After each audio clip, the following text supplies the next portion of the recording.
Web Marketing That Works podcast, episode number 138, with today's guest, Meryl Johnston.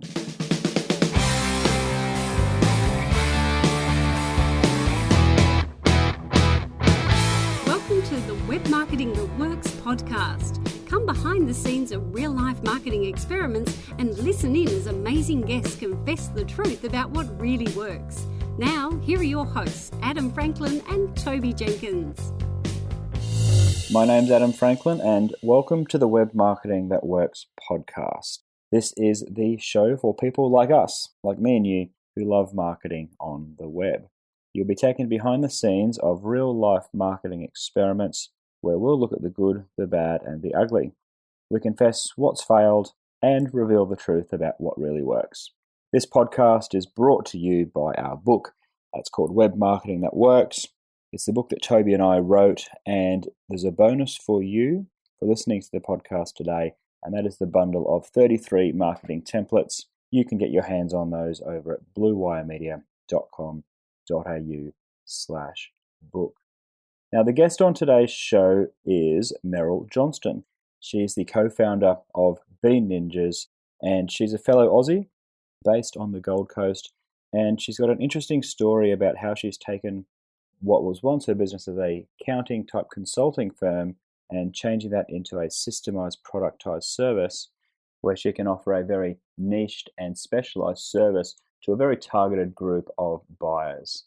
Now, this has given her the opportunity to scale because as an agency or a consulting firm, she hit capacity in 2014 and found it very difficult to actually scale that type of business model. But since the transition to the productized offering called BeanNinjas, which she started in July 2015 with her business partner, she was able to actually scale and systemize the offering. And it's a very interesting story because it's quite similar to what we've gone through at Bluewire Media, moving from an agency model to more of a scalable online education model. And listening to Meryl's story, it's really interesting because she's been able to grow from $0 to $100,000 in annual recurring revenue in just 8 months. And this is really just the start of her story. It's interesting because she talks about the web marketing tactics and strategies that she's used in order to actually target the appropriate buyers and niche down on the actual buyer personas that she's targeting. So she's looking at doing work for online business owners, freelancers, and digital agencies looking to keep their books up to date. It's a very specialized offering for a specialist group of people, obviously using the Xero software platform. That's Xero, Xero, very popular accounting software.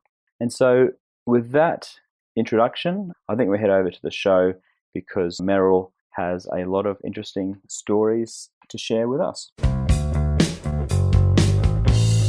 My name's Adam Franklin, and on the line we have Meryl Johnston from BeanNinjas. How are you, Meryl? I'm good, thanks. That's great to hear. Hey, look, congrats on the success of your business so far, BeanNinjas. I'm really fascinated by that transition you've made from being like a consultancy to where you are now with a productized offering. I was wondering if you could sort of talk us through that transition and what inspired it. Sure. So back in 2013, I was working full-time and was getting sick of working long hours, and I wanted to have more time to surf and do other things. So I left my full-time job and started a consulting business. And that went well for a little while. I had freedom. I was earning good hourly rate and I was enjoying the work I was doing. But after about a year and a half, I realized that it was a difficult business model to scale. So I had clients calling me on the weekend, in the evenings.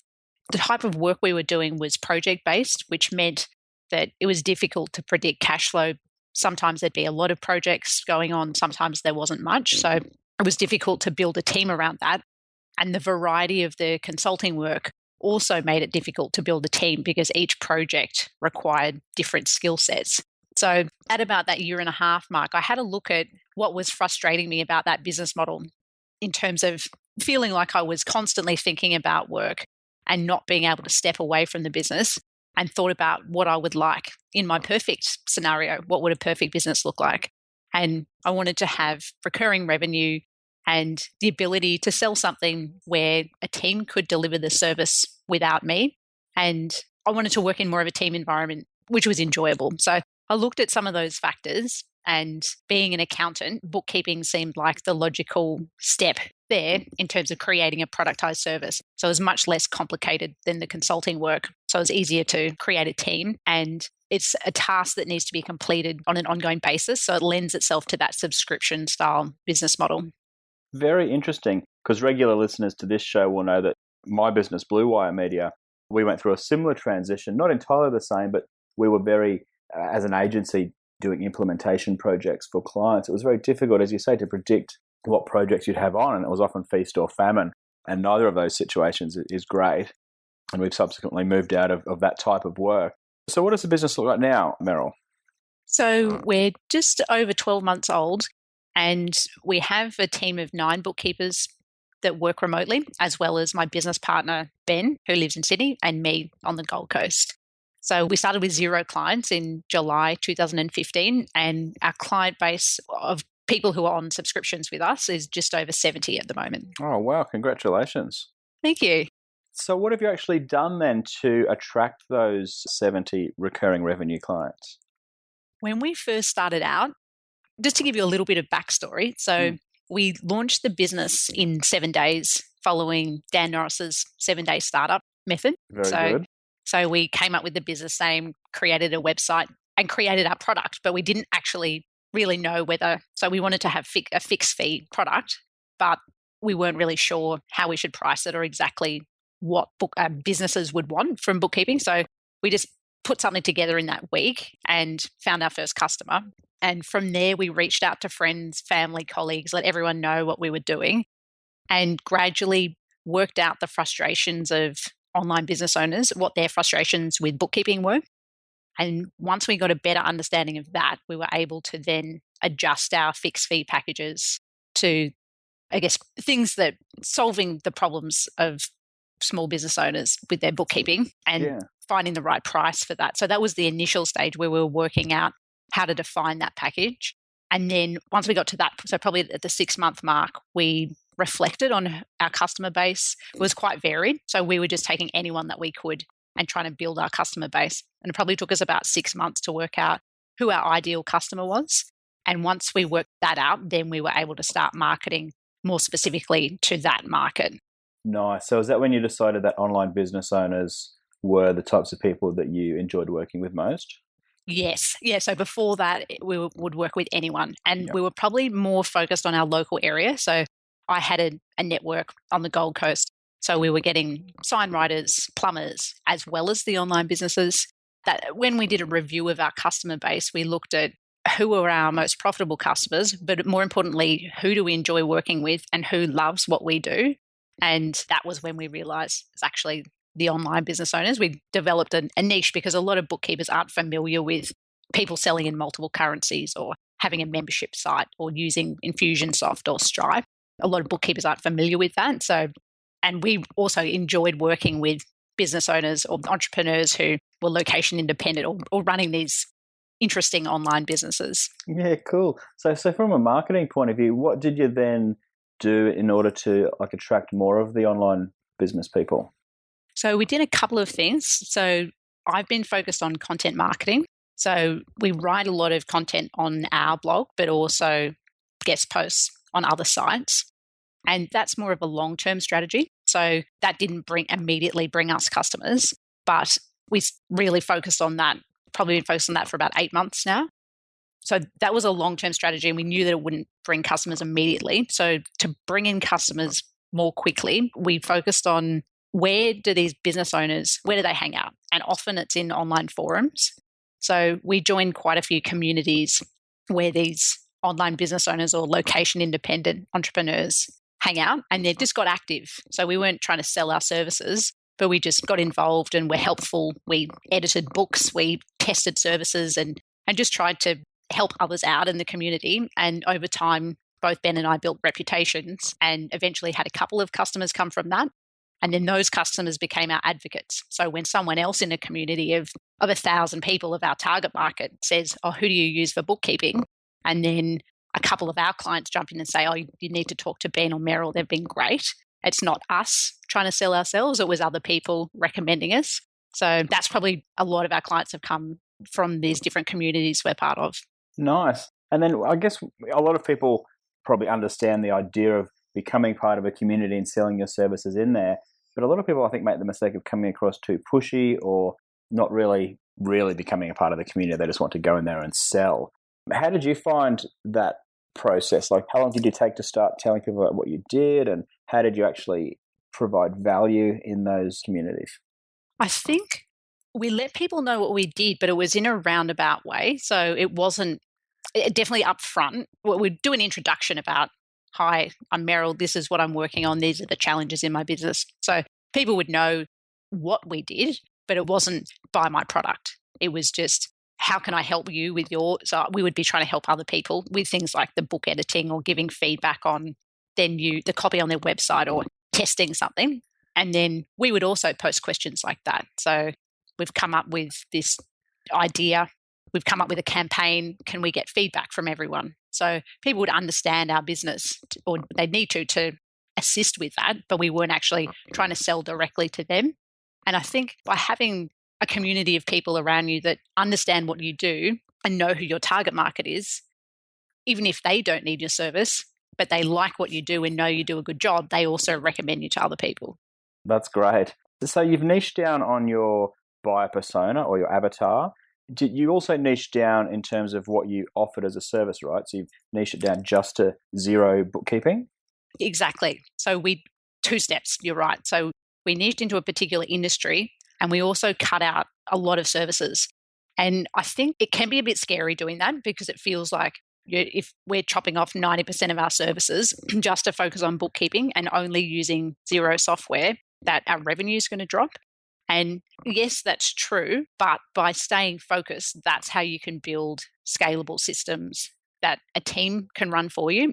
And that was always our goal from the beginning. I didn't want to build another consulting business that required me to be there to do everything. We wanted to create a business that could run without us. And so by being really narrow with the services we've offered, we've been able to quickly train a team to deliver most of the service without me or without Ben.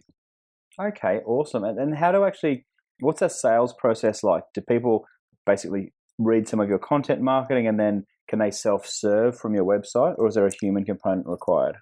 Well, so when we first started, we were hoping that we would just have our fixed fee packages and someone would sign up. But we realized over time that people don't buy bookkeeping like that. It's quite a high trust purchase. So at the moment, our sales process is they'll come in usually through some form of content marketing that will have heard of us, but then we have a scoping call, which is a 30-minute call at the moment still with Ben. And from that, we scope out exactly what their requirements are, which plan they would fit into, and then do a handover for our manager to look after onboarding. So eventually, we'd love to eliminate that sales call. But I think being a fairly new business, so only a year old, we're still in that phase where we need to generate more content to build more trust before someone would be willing to sign up directly online. And we actually had an interesting experience when we tried Facebook ads the first time. We offered a Xero audit for free, which is a product we normally sell for a bit over $200, which is where we go in and do a check of someone's Xero file. It's a 100-point check that we do. And so we thought it would be a great deal and we'd promote this and we'd just offer it to 10 people. And what we found was, yes, we had 10 people sign up for our audit from the Facebook ad, and then no one provided their Xero login. So we couldn't actually do it because they were concerned about whether we were legitimate or not. Yeah, who are these people off Facebook who want Yes. my accounting details? Who want my Xero account and access to my bank accounts. So that was a lesson learned. So we probably will try Facebook ads again, but not straight to your Xero file. It would need to be a step-by-step building some more trust before we ask for that. I see. Now, what else have you tried that hasn't necessarily gone according to plan, but that you've learnt from? Well, when we first started out, we were trying all sorts of things. So I was part of a BNI group, which was a local networking referral group. That didn't work because that wasn't really our target. We realized that wasn't our target market. And when we first started, we were trying face-to-face kind of things too. So flyers, going around approaching accounting firms. Something else I focused on in the early days was building relationships with accountants.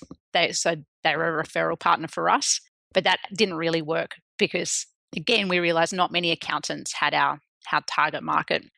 In terms of online strategies, it's probably content and a little bit of social media, but that's more building awareness. And then we try and, I guess, still need to have that relationship so that people will trust us. Okay. And then, so who have been some of the people that have inspired you on this journey through either their books or, hearing them speak or whatever else, or reading their blogs? I'd say at the very beginning, probably Tim Ferriss and the 4-Hour Workweek. That was what changed my mindset to thinking, actually, I don't need to be an employee. And then Dan Norris's 7-Day Startup was what we used to create the business, or we followed his method in building the business. I like a little bit of Peter Drucker's management techniques. I mean, I haven't actually read his whole book. I just have read extracts. So his philosophy on things like meetings and running an effective team. Nice. And what do you see now as the things that you'll focus on with your specific role, Meryl? So my role in the business is part marketing and then part strategy. So our goal is to scale ourselves out of the business. So at the moment, we've got the bookkeeping component running. We're starting to hand over onboarding to our bookkeeping manager.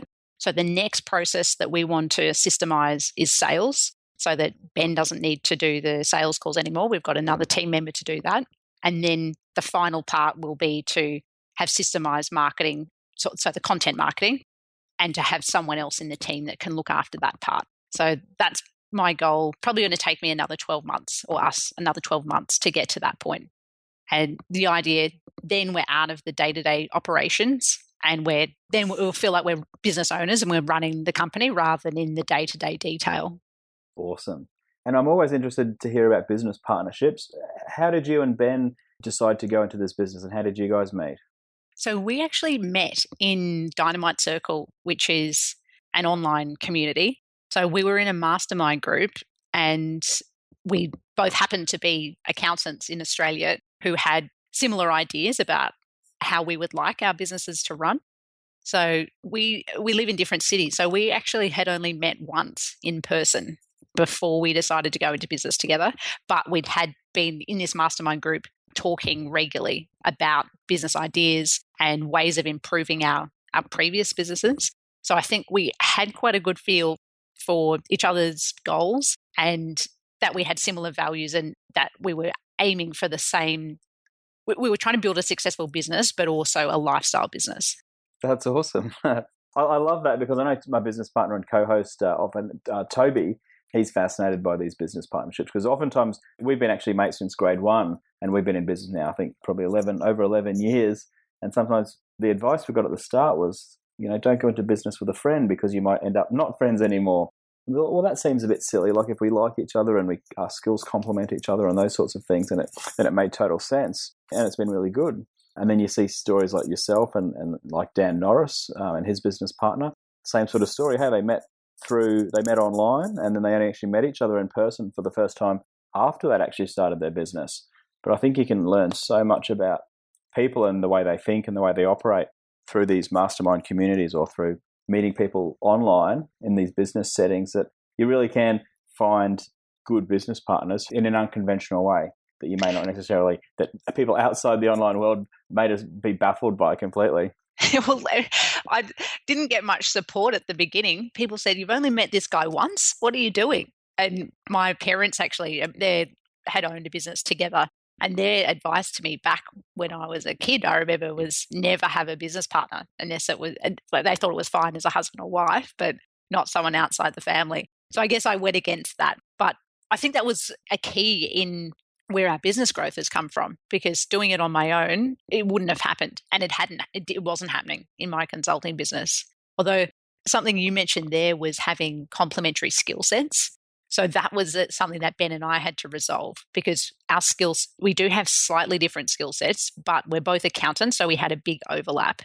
When we first started, we didn't really have defined roles. So I was doing scoping calls, I was doing bookkeeping, Ben was doing the same. We were both writing blog posts. So we soon realized that we needed to create separate roles and areas of responsibility. I'm pleased you said that, because Tobes and I, we have since discovered what are better skills and where we're weak, and we do actually complement each other quite a bit. But at the start, we were both like co-managing director or co-CEO, And then we thought, this is ludicrous. We both need to divvy out the roles so that one's marketing and one's leading the business and running the business. And that's worked really well. So interesting that you say that. Meryl, thank you so much for sharing some of the journey that you've been on with BeanNinjas, both from like a marketing point of view, but a startup business point of view as well. It's been absolutely fascinating. Where can people go to find out more about you and your business? So our website is BeanNinjas, which is BEAN and then Ninjas, NINJAS. So that's probably the best place to connect. Wonderful. Well, I'll put a link to that in the show notes, and thank you, and good luck with the rest of the journey. Thanks a lot.